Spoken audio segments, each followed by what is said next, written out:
মাম্মাম কি খাচ্ছ? মাম্মাম তুই কি খাচ্ছ? তরমুজ। টেস্টি? মিষ্টি আছে? ভালো খেতে? বাবা, রেড জামা, রেড তরমুজ, কতটা ভালো খেতে মা।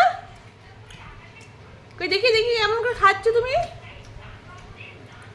কই দেখি দেখি কেমন করে খাচ্ছ তরমুজটা, একটু দেখাও আমাকে খেয়ে। বাবা, বাবা কি দারুণ খেতে। ও টেস্টি, ভালো খেতে। তুমি ভালো খাচ্ছ? বাবা, সুন্দর সুন্দর খেচ্ছে। বাবা টেস্টি। আর দাদাকে দিয়েছো? ঝাল লাগছে তরমুজটা, ও পেছনে খায় না মা, ওইটা খায় না, এটা খেতে হয়, এটা খাও। হ্যাঁ